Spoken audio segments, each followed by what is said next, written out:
नमस्कार दोस्तों, स्वागत है आप सभी का सुपर आईएएस पर। इंडिया के द्वारा यूके की होम सेक्रेटरी के द्वारा जो किए गए दावे थे उनको खारिज किया गया है।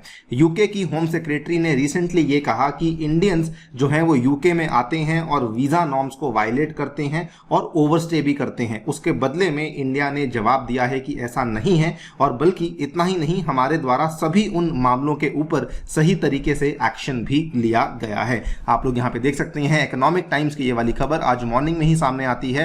Action initiated on all cases, India counters UK home secretary's claim on visa overstayers. तो हम लोग यहां बात करेंगे क्या दावा था जो कि यूके की होम सेक्रेटरी के द्वारा किया गया था, एंड उसके बदले में जवाब में भारत ने क्या यहां पे कहा है। ऑल्सो भारत के द्वारा कुछ तथ्यों को पेश किया गया है, उनको भी आपके साथ में शेयर करने वाला हूं। आइए शुरू करते हैं दोस्तों मेरे साथ। मेरा नाम है अनिरुद्ध। यदि आप लोग इस लेक्चर की पीडीएफ को डाउनलोड करना चाहते हैं तो यहां पर दिए गए टेलीग्राम चैनल के माध्यम से कर सकते हैं। ऑल राइट, सो आज से एक दिन पहले की बात है, 6 अक्टूबर को यूके की जो होम सेक्रेटरी हैं, जो कि बाय द वे खुद भी भारतीय मूल की हैं, यानी कि इंडियन ओरिजिन की हैं, मिसेस सुएला ब्रेवरमैन, इन्होंने आपत्ति जताई कि मैं इंडियंस के लिए ज्यादा वीजाज देने के फेवर में नहीं हूं, यानी कि I object to increasing visas for Indians. ऐसा इन्होंने इसलिए कहा बिकॉज इनका यह मानना है कि इंडियंस सबसे बड़ा इमिग्रेंट ग्रुप है यूके में जो कि अपनी वीजा को ओवरस्टे करता है, यानी कि वीजा में जितनी अवधि होती है उसको वायलेट करते हुए वापस नहीं जाते हैं और वो वहां पे यूके में ओवरस्टे करते हैं। ये वाला यहाँ पे स्टेटमेंट था जो कि होम सेक्रेटरी सुएला ब्रेवरमैन के द्वारा दिया गया था। इनके द्वारा यहाँ पे क्लियरली कहा गया था, I do have some reservations, look at migration in this country, the largest group of people who overstay are actually the Indian migrants. और इन्होंने साथ में यह भी कहा था कि इवन दो पिछले साल इंडिया और यूके के बीच में एक बहुत ही ground breaking partnership migration deal तय तो हुई थी, लेकिन वो वाली जो डील हुई थी उसके तहत भी हम लोग इलीगल माइग्रेंट्स को यूके से नहीं निकाल पाए हैं। आप लोग यहाँ पे देखेंगे ये वाली जो डील है पिछले साल की बात है। उस टाइम पे जो यूके की होम सेक्रेटरी थी प्रीति पटेल जी और भारत से डॉक्टर एस जयशंकर थे, इन दोनों ने आपस में इस डील को साइन किया गया था। इस डील का नाम था the migration and the mobility partnership agreement, जिसका उद्देश्य ये था at supporting people to live and work in both countries while addressing the problems of illegal migration from India to UK. उन्होंने कहा कि ये वाला जो आपका अग्रीमेंट है ये सही से काम नहीं कर रहा है। ये वाला जो अग्रीमेंट था उसके तहत ये निर्धारित किया गया था दैट अप टू 3000 इंडियंस जिनकी उम्र 18 से 30 के बीच में है, they will be able to live and work in the UK for 2 years annually.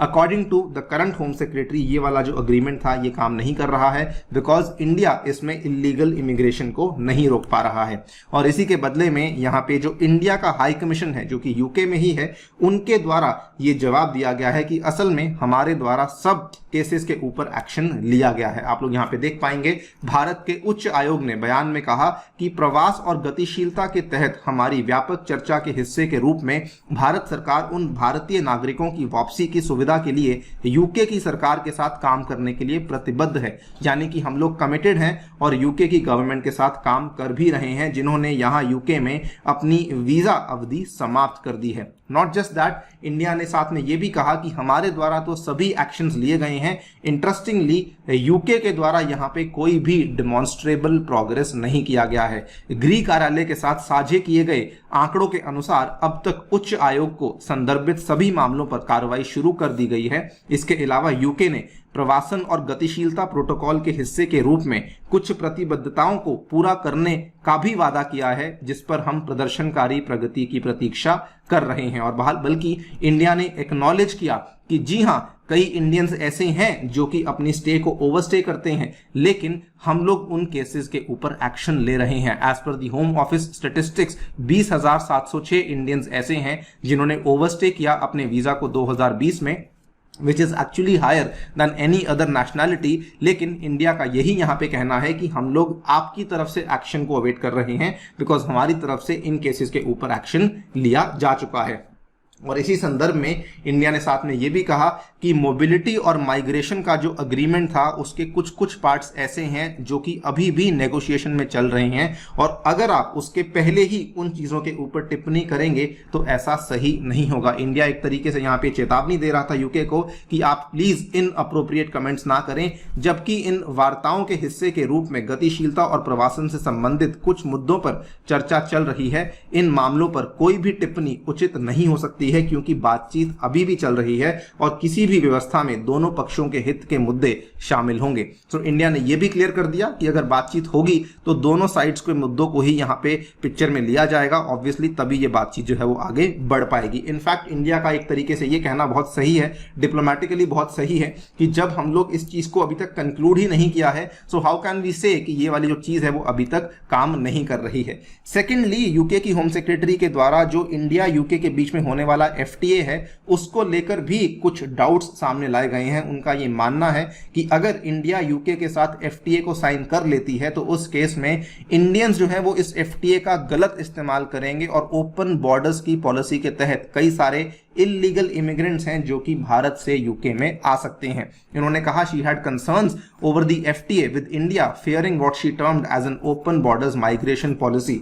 Apart from that ये काफी बड़ी चीज है बिकॉज ये दर्शाती है कि कहां एक तरफ यूके की जो पीएम है और यूके की जो ओवरऑल सरकार है वो इंडिया के साथ एफटीए करने के लिए तैयार हैं, लेकिन जो होम सेक्रेटरी हैं वो यहां पे अपने कंसर्न्स को जता रही हैं। इसके बदले में भी इंडिया के द्वारा टिप्पणी करी गई है। उन्होंने कहा with reference to Braverman's controversial comments about having visa related reservations over the proposed FTA, उन्होंने कहा that the high commission noted कि कोई भी जो फ्यूचर अरेंजमेंट होगी it would be of mutual benefit. Obviously यहां पर भी इंडिया ने वही कहा कि अभी तक अरेंजमेंट फाइनलाइज हुई नहीं है, सो हम पहले ही कंसर्न्स कैसे जता सकते हैं। जो भी अरेंजमेंट हमारे आपस में होगी उसमें हम लोग यही इंश्योर करेंगे कि दोनों को सेम फायदा देखने को मिल सके। और अगर आप देखें this is not just it, इसके पहले भी जस्ट कल ही की बात है यूके के द्वारा यह भी कहा गया था कि जो हम इंडिया के साथ एफटीए साइन करने वाले हैं उसमें इंडिया के ऊपर कुछ शर्तें भी लागू करेंगे बिकॉज इंडिया को कुछ भी यहां पर फ्री में नहीं मिलने वाला है। काफी सरप्राइजिंग चीजें हैं जो कि यूके यहां पे कर रहा है। एक तो हमें नजर आ रहा है कि उनकी आपस में जो सरकार है, जो उनकी पीएम है और जो उनकी मिनिस्टर्स हैं, उनकी आपस में जो ओवरऑल पॉलिसीज को लेके सिनर्जी हमें नहीं दिख रही है। एंड सेकेंडली वो अब इस तरह के सवाल भी उठा रहे हैं। देखते हैं क्या होता है। आप लोग क्या सोचते हैं इस डेवलपमेंट के बारे में, डेफिनेटली बताइए हमें कमेंट सेक्शन में। जाने से पहले आपको बताना चाहूंगा कि टेक्स्ट बुक दोस्तों आपके लिए लेकर आया है सुपर कोचिंग, जिसके चलते आप लोग अपने घर बैठ के इंडिया के टॉप यूपीएससी इंस्टीट्यूट्स की मदद से अपनी तैयारी को शुरू कर सकते हैं। इसमें आपको परचेज करनी होगी सिंगल सब्सक्रिप्शन, जिसमें कि आपको सभी इंस्टीट्यूट्स के लेक्चर्स और नोट्स अवेलेबल करवाए जाएंगे। मेरे भी आपको लेक्चर्स अवेलेबल करवाए जाएंगे। मेरा साइंस एंड टेक का जो कोर्स है वो ऑलरेडी शुरू हो चुका है। एनरोल करने के लिए you can use the code Aniruddh, जिसमें कि आपको इफेक्टिव कॉस्ट जो पड़ेगी पर मंथ वो केवल और केवल 2400 रुपए प्रति मंथ पड़ेगी। Thank you so much for listening, stay tuned and stay safe.